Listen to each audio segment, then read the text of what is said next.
always been Danish exceptionalism, and I get the sense that one of the reasons that the Out campaign had rather disappeared in Denmark is because they're just 5 million people. They felt they were too small. So I think Denmark is one that is quite possible that will leave.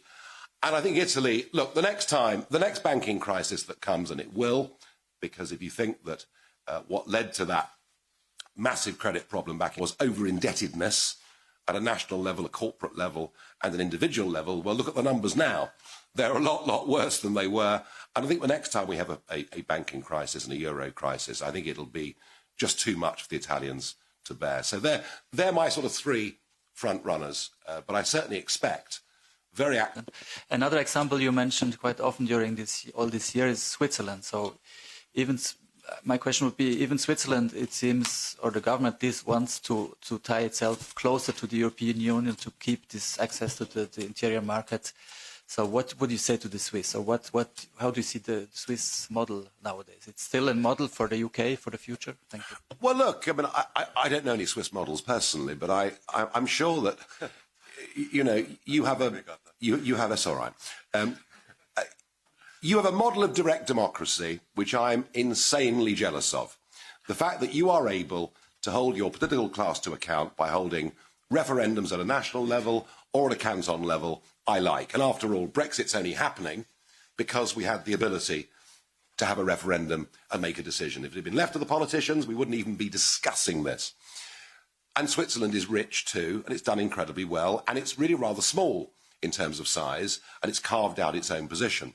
The difficulty in Switzerland, of course, and you highlighted it beautifully in your question, is that everywhere the political class loves the European Union and the people don't. And this is perhaps hardly surprising. I mean, look, you know, for most people, coming to Brussels, even as an MEP, you know, and you get chauffeur-driven cars, an endless list of invitations to champagne receptions, you're told you're the elite of Europe. It's all very tempting. And you know, you probably start to earn money that you could only have dreamt of. I mean, it's an amazing thing, isn't it? That in this city of Brussels, within a couple of miles of where we are, there are 10,000 people earning more than the British Prime Minister. So from the perspective of Swiss politicians and bureaucrats and civil servants, what's not to like? It's the same story all over Europe. The EU have done their best to try and bully Switzerland, but I think Brexit will give them other things to think about and maybe take a bit of the pressure off you. Joe? Thank you, Herman. Joe Barnes from the Daily Express. Michel Barnier is often quoted as saying, not even Nigel Farage can tell me any added value of Brexit. So could you answer his question, please? What is the added value of Brexit? And what is the future for the Brexit Party? You've spoken about kind of tough negotiations ahead, fisheries, the role of the ECJ. Are you going to carry on holding the government's feet to the fire, or are you going to bow out gracefully and say goodbye to politics now? Thank you. Well, no one's ever accused me of being graceful, so thank you very much indeed for that. That's lovely. Look, I would say to Barnier, what price freedom? It's not a concept he'd even understand. This is about us becoming an independent, self-governing, normal country, like most countries around the world. That is what it's all about. Everything else is a subset of that. Back in 2016, having completely dedicated my life to this campaign and to UKIP, for a very, very long time, was delighted with the result, was delighted to be told that the result would be implemented, and had just completely had enough of politics. I was very, very pleased to get away. And it allowed me to do other things. It allowed me to start doing some broadcasting. It allowed me to go to America, where I managed to get myself involved in the US presidential campaign, which I thoroughly enjoyed. And to be honest with you, even into 17, when I heard that speech that Theresa May gave at Lancaster House, I thought, wow, this is great, this is happening. And then it didn't happen. And I realised pretty much this time last year that Brexit simply wasn't going to happen, that the political class were going to get their way, that the Tory party itself had shown itself to be too gutless, too spineless, too weak to get rid of probably the worst leader they'd ever had in their history. And I thought a second referendum was coming down the tracks of us. And I feared that in that second referendum, many who'd voted Brexit the first time would just say, what is the B point? They won't listen to us anyway.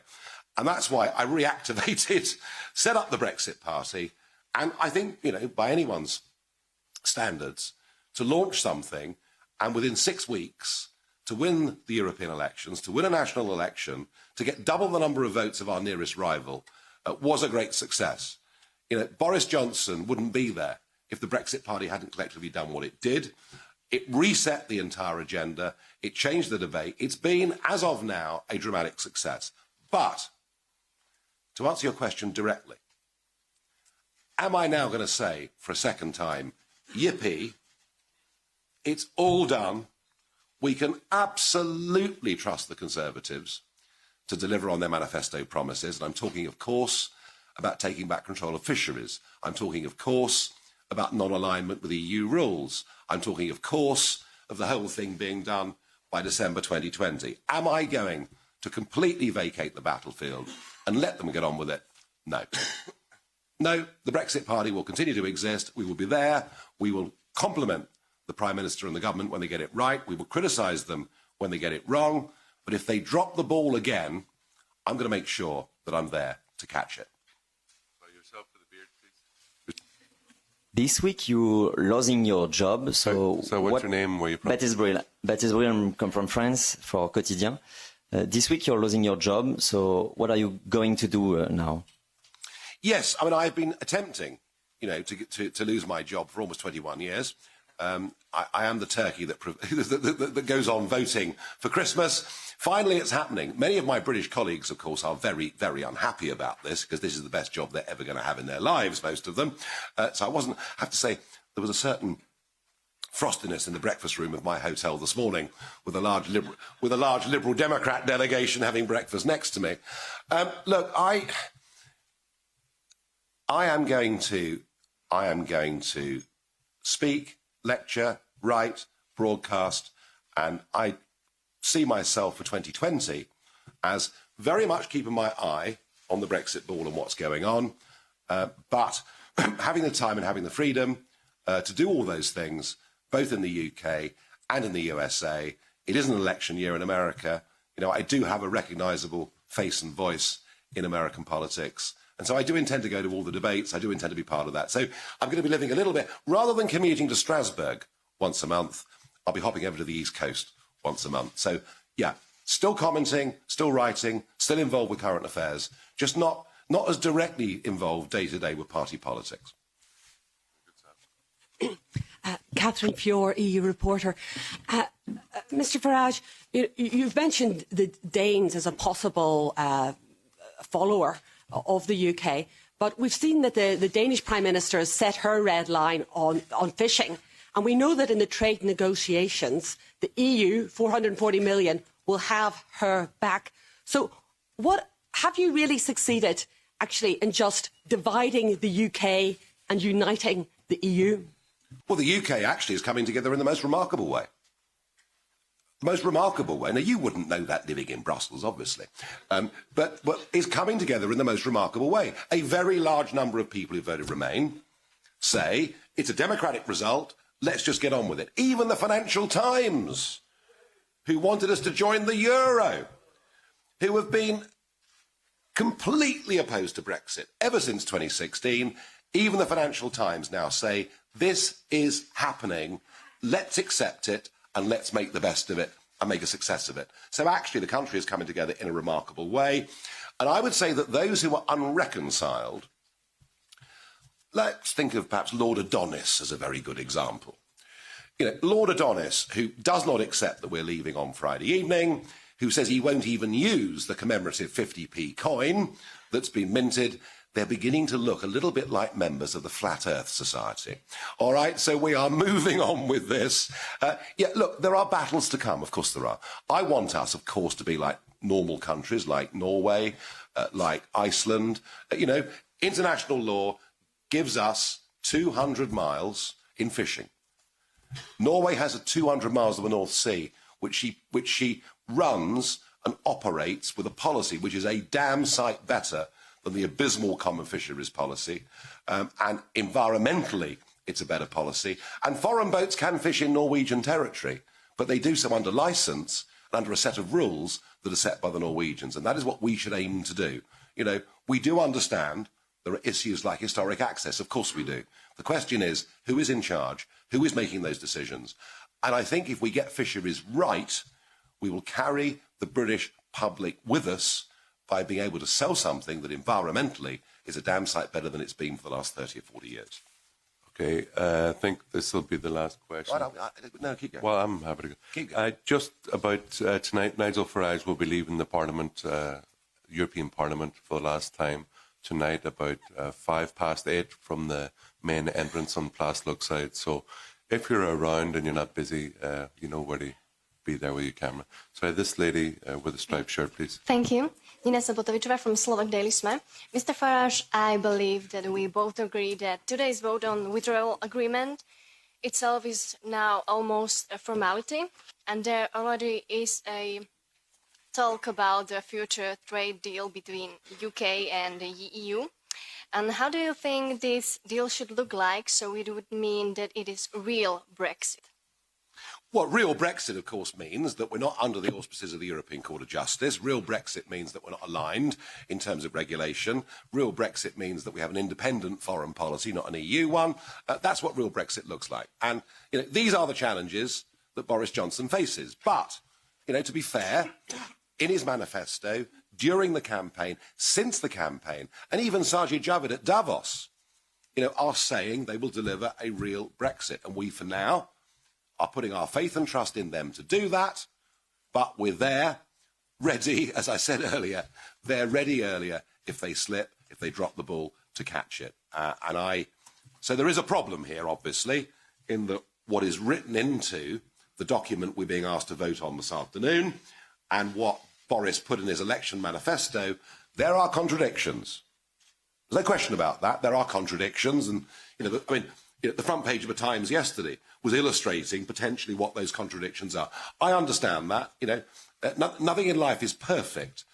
What we're voting on at 6 o'clock tonight is whether we leave under the terms of this agreement or whether we leave on WTO terms in 48 hours. That's what the vote is tonight.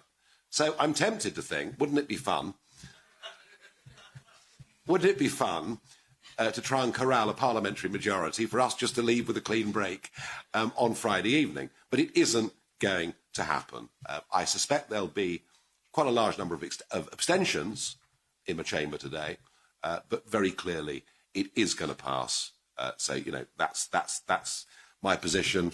I don't like it, but I take the Prime Minister's word. I take him as a man of honour, you see.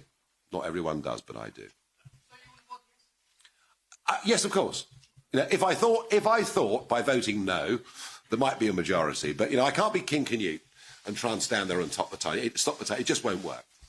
Okay, the man with beard and blue.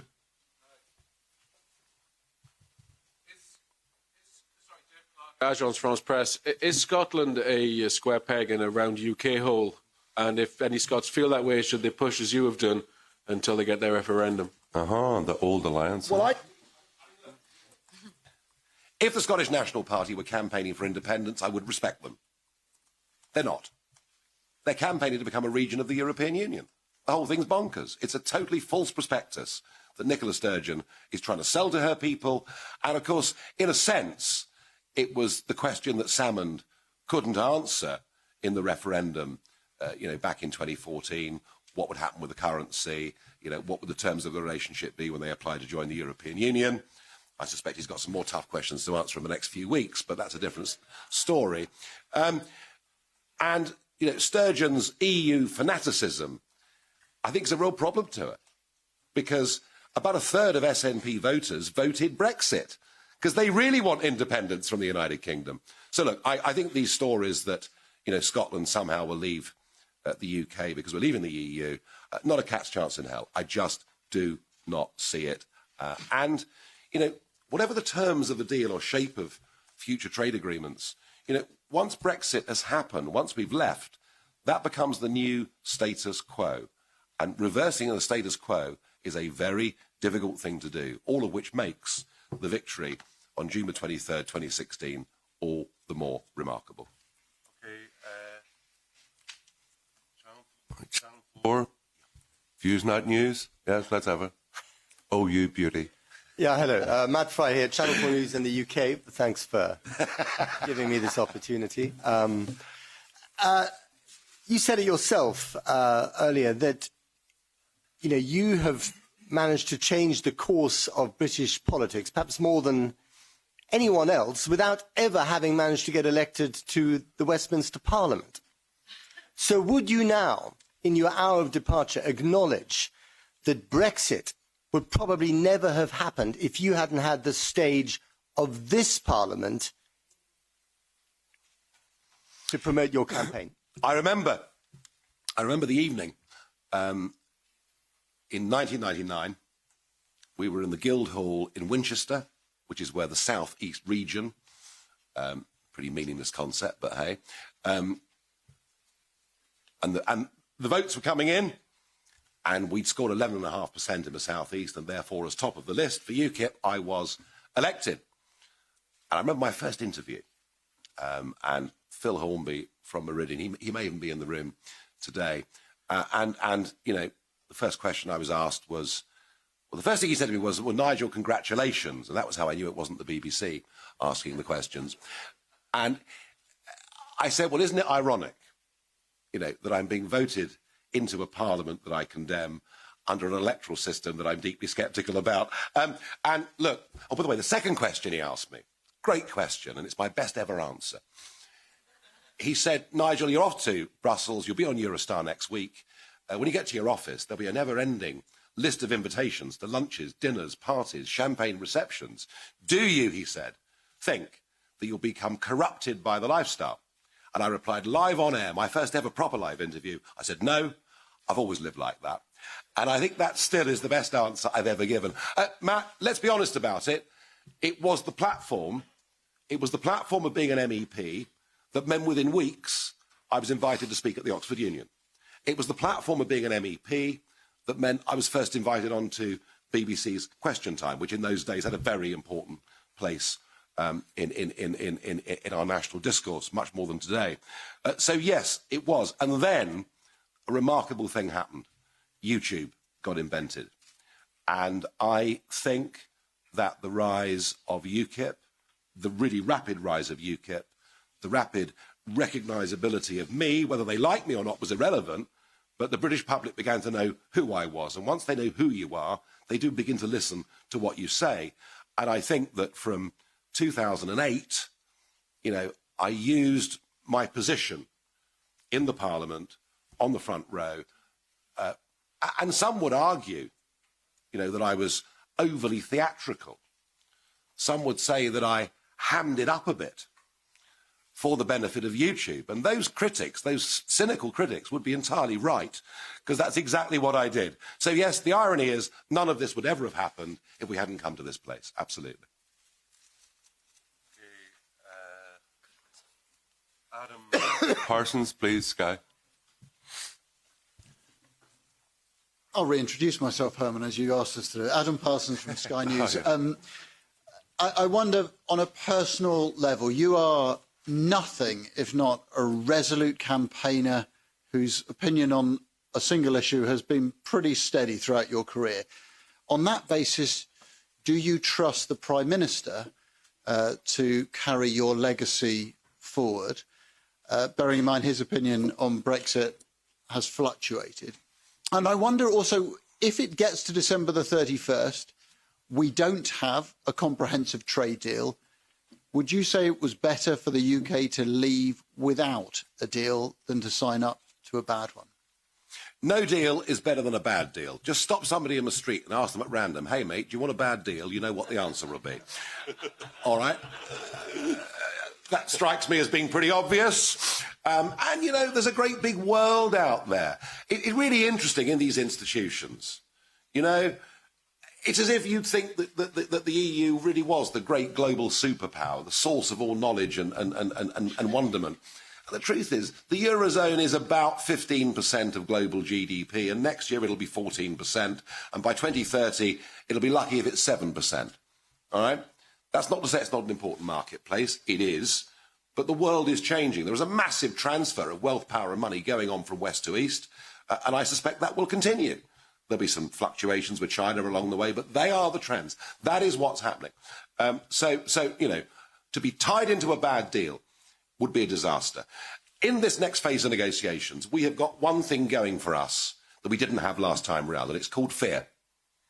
There is now genuine fear. Barnier wanted to make sure from day one that we would not be able to break free of the rule book, that we would not be able to become competitive. You know, this is global corporatism. That is how the EU economy is run. That is why the big businesses support it. That is why it's good for big businesses, but a nightmare for most small and medium-sized businesses. We've moved a long way away from a model that has anything to do with capitalism, because by its very nature of the attempt to impose a level playing field, the European single market is anti-competitive. Anti-competitive within, and it protects itself from the rest of the world by using tariff barriers. It's become quite the opposite thing to what my mum and dad thought they were voting for in that referendum back in 1975. And, you know, you can see it already with Merkel and many others. They are terrified of us becoming a competitor, you know, a neighbouring competitor. And that is exactly what we need to be. I remember shortly after the referendum in Strasbourg, there was a German MEP, he was elected originally for AfD, called Hans-Olaf Henkel. And he'd been the former boss of the German equivalent of the CBI. And so he said to me in the coffee room, it was literally July 16. So, Nigel, you know, what are you going to do now? What is the UK going to do now with Brexit? I said, what we're going to do is leave the single market rulebook, leave the customs union. I said, we're going to become more competitive than you. He said, but you can't do that. If you do that, Germany will have to leave. I said, I know, that's the point, really, isn't it? So we want to become competitive. Look, on Boris, look, yeah, you know, I'm a conviction politician. You know, I gave up a career in business and a relatively normal life to come and do this, because I believe this was the great historic issue of our times. And I didn't, frankly, see people on the backbenches of the Conservative and Labour parties who I thought really had the guts to follow it through. Boris, of course, and some in the room will have known him when he was here, you know, back in the 90s. Boris was sort of sceptical about bent bananas and things like that, but had always been very much taken the establishment position that, you know, it's not perfect, but hey, we should be there. And you can say he joined the Brexit campaign at 5 minutes to midnight, but thank goodness he did, because he made a big difference in that referendum. We could not have won it. UKIP, if UKIP had led that campaign, I think we'd have got 42%. And if UKIP hadn't existed, there never would have been a referendum. And millions would not have understood the arguments. But to get it over the line, we needed people like Boris. And we needed people like Kate Hoey, Gisela Stewart. We needed that broader church. And fear, I'm going to return to fear. Mrs May's popularity held up for a remarkably long period of time. It was only on the morning of the 30th of March when the country woke up to realise that despite 108 public pledges that we would leave on March the 29th, that we hadn't, and our popularity fell off a cliff. Boris is conscious that a lot of his support has actually been lent to him by voters who do not instinctively feel the Conservative Party is theirs. If he starts to break trust with the promises that he's made, his support will fall off a cliff. Now, you may say that doesn't matter, because he's got a parliamentary majority, well, if you add in Sinn Féin, over 80, all right? But actually, to him, it does matter.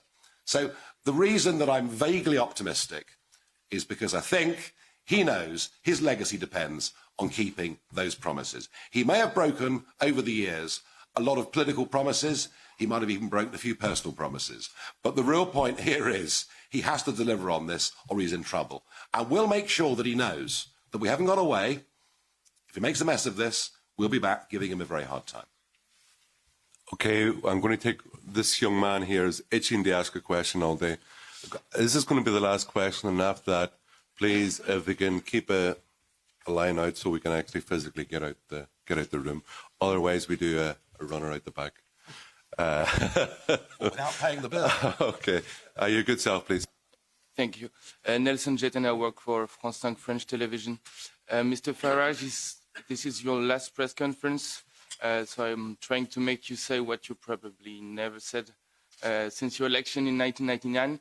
Would you concede that EU hasn't been just a bad story for the UK, and what is the bad thing the EU brought to the UK?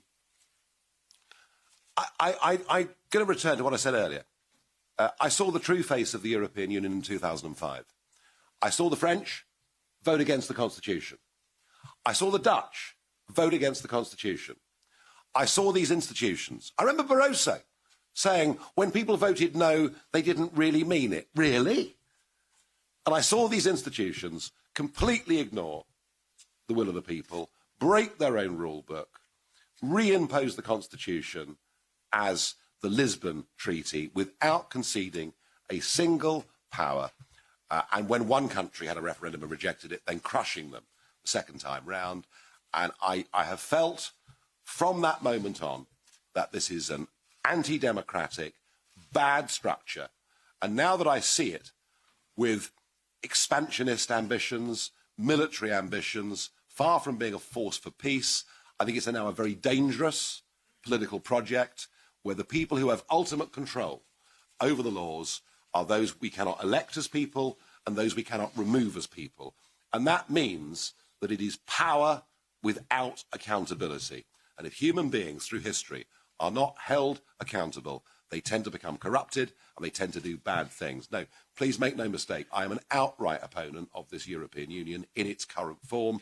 I want to see it brought down. And if I can do my bit as a Brexiteer from Britain over the next few years to travel around the continent to encourage other people who genuinely believe in nation-state democracy and being good neighbours, I will give them all the help and support that I can. Thank you, everybody. Right, just to say that Nigel has other media commitments now, which we have to keep to. So please, no more haranguing us as we go out. There may be other opportunities this afternoon for individual interviews, but that's it for this morning. Thank you very much.